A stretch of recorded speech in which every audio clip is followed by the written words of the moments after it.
So how much space does this need in a hospital? I mean, if you wanted to, get a really big share of the market and grow, and eventually this is the way it's done, maybe 10, 15, 20 years from now.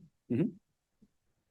What does this take? Like, what the hospital out of the Midwest do, if they want to adopt this?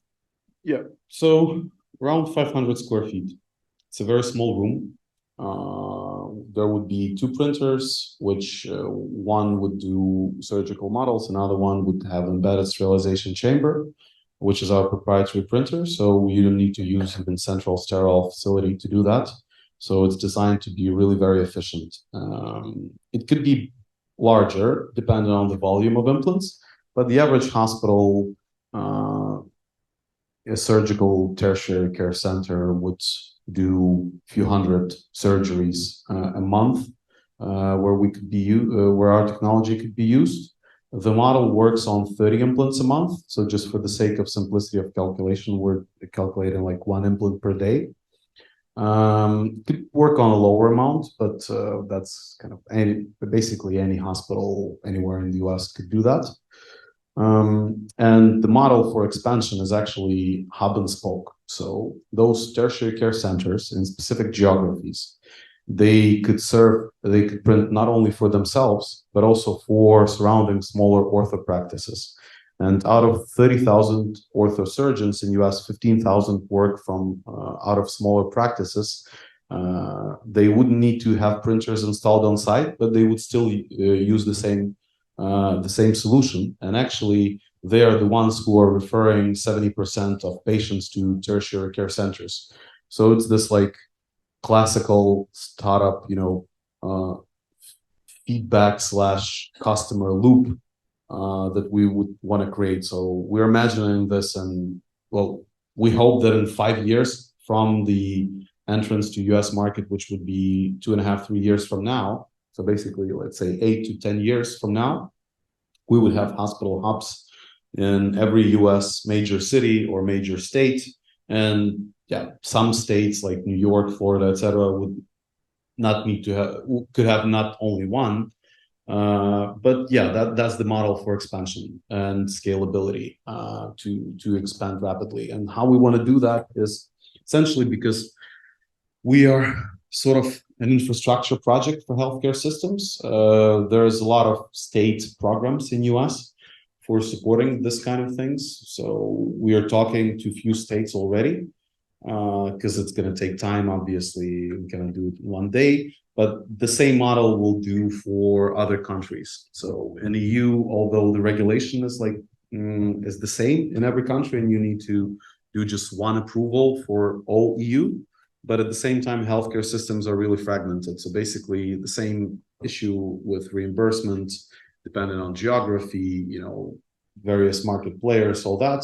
So we want to do joint ventures where we come and give the technology package, supply chain training, all that, and local partners are responsible for the rollout, because we cannot do everything ourselves. Operationally, it's going to be just impossible.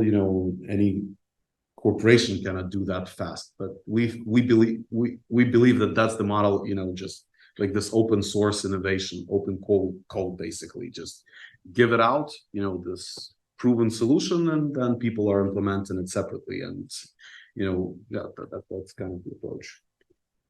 We're almost drawing a close to our time. I'd like to have a couple of final questions, if I could ask, but like a 1 minute or minute and a half answer. First for John. For those who are attending, including in Pleasantville, who might have an interest in becoming a licensed health professional, not necessarily just an OT, how do you think the College of Health Professions and OT department in particular are innovating? And what advice would you give to somebody considering a career as a health professional? Well, I think something that's very generalizable to health professions, health science students, OTs, is the idea of user interface testing, knowing people as whole individuals in context of culture, and everything else that evolves around the person.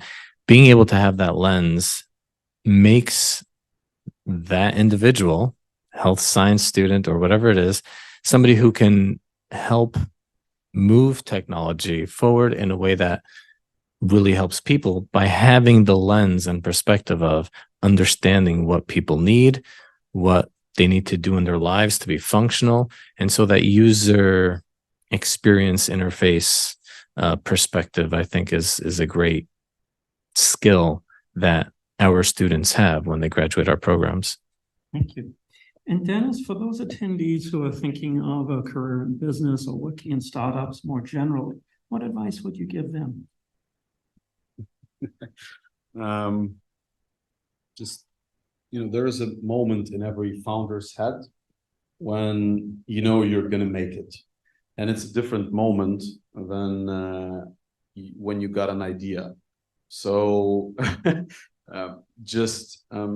first, you have to feel yourself, like,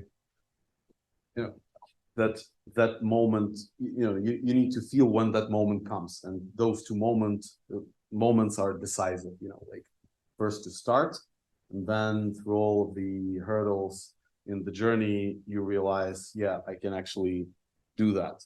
So just feel yourself, believe in yourself, and just know that you're doing the right thing, and do this thing for good. That's the advice. Thank you. If you would join me in thanking our panelists.